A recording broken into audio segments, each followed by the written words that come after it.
J'ai 10 ans. Rendez-vous devant la mairie de Massy et je vous le dis Tout net.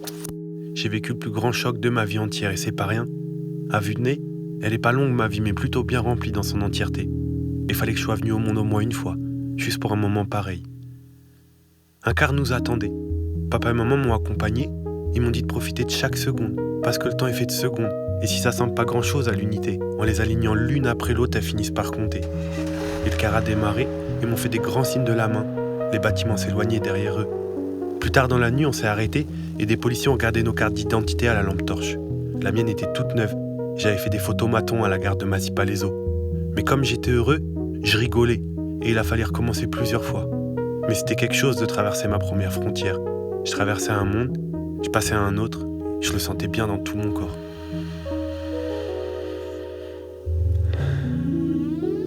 Avec mes potes, on a quand même fini par s'endormir à force de regarder les vignettes Panini à Karim qu'on connaissait déjà par cœur.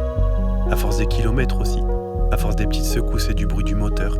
J'ai fait un rêve que je conseille à tout le monde, sans exception, même les bâtards. Même eux. Je volais avec ma bande, on était des aigles. On tournait en rond dans le ciel pour gagner en altitude.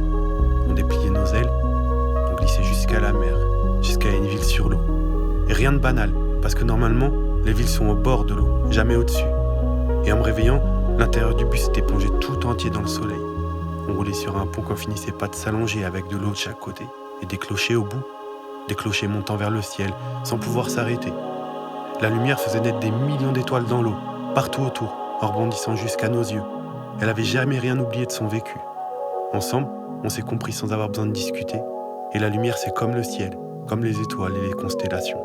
C'est comme la lune qui avance en silence dans la nuit, et comme les enfants. Ça oublie rien. Ça oublie rien du tout. Moi, face à tout ça, j'étais un peu perdu. J'ai voulu attraper un gâteau dans mon sac à dos pour casser ma dalle, mais tout au fond, j'ai trouvé des plumes. Et je me suis dit... Bah ça y est, Aristide, tu rêves encore avec des oiseaux dans le ciel. Alors pour vérifier, j'ai demandé à la maîtresse, « Maîtresse, comment vous pouvez être sûre qu'on vit la réalité et pas un rêve ?» C'est toi qui choisis, elle m'a répondu. Cette semaine, à chaque moment, c'est toi qui décides si toute cette beauté, ça existe dans tes rêves ou si ça existe pour de vrai. Ensuite, les secondes sont passées, l'une après l'autre, et on est rentré à la cité. La vie a repris son cours, mais que pour les autres. Pour moi, les discussions avec la lumière d'Italie ont continué, et j'ai décidé que tout ça restera un rêve, et pas seulement la réalité.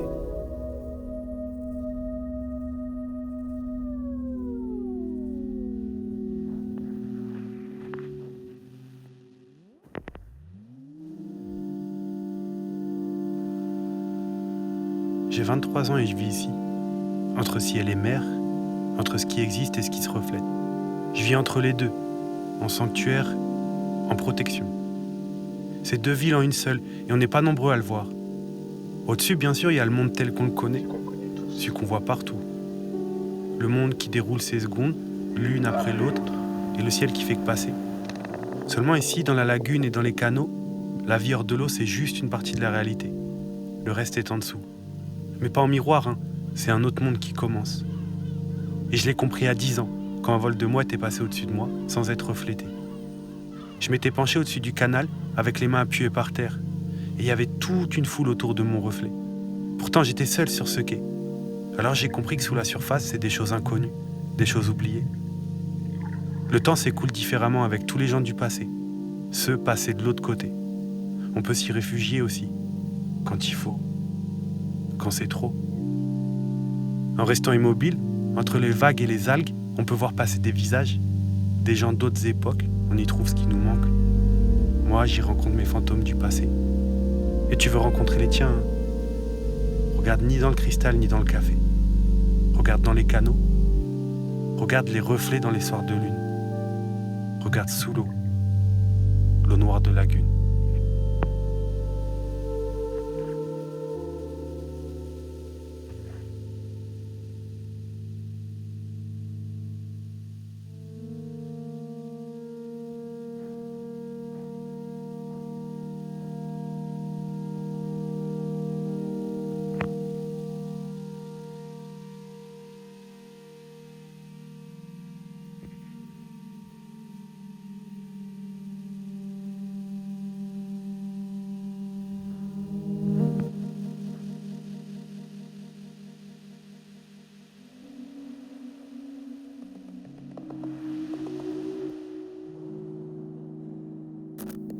J'ai 32 ans et la beauté, je la cherche partout depuis petit. Je lève la tête, je suis attentif. Ici, elle t'agresse presque les yeux. Elle est devant toi, sur les côtés, sur les murs et même à travers. Ma découverte du premier jour, à 10 ans, à ma sortie du quart de la mairie de Massy, c'est que dans ce même monde, sur cette même planète, certains vivent le long des routes dans des cabanes en palettes et plastique et d'autres vivent à Venise.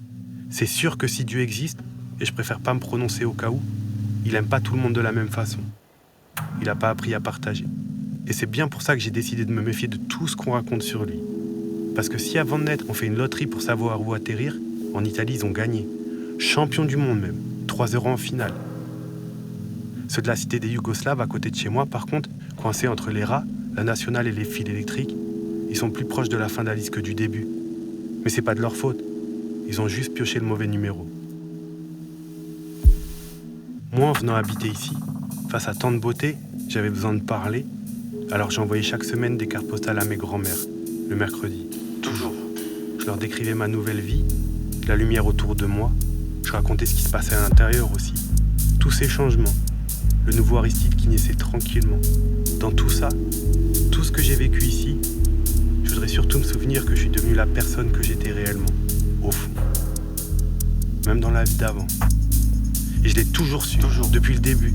Puis ma première arrivée dans le Carcouchette à 10 ans. J'ai décidé ce jour-là que je vivrais ici et que personne m'en empêcherait. C'était juste comme ça. C'était plus qu'écrit. Et puis plus tard, j'avais pas prévu mais ça m'a sauvé. Parce que mon cœur était prêt. Il avait accumulé assez de lumière pour tenir. Mais maintenant la beauté, je la vois partout. Dans les mouvements des draps au soleil, pendus par le vent. Dans le vol plané des Gabbiani sous les nuages. Dans la lune accrochée au ciel et ces rayons qui passent dans ma chambre sans permission. D'ailleurs, j'écris plus de cartes postales, mais j'écris des textes et je les envoie au monde qui continue de me décevoir, loin là-bas. De l'autre côté de l'eau où tout change vite. Ici, rien ne bouge, mais un jour tout disparaîtra. Autant de beauté, ça a un prix. Il fallait que je te mette au courant. Bah ouais, mon pote. C'est Sanctuaire.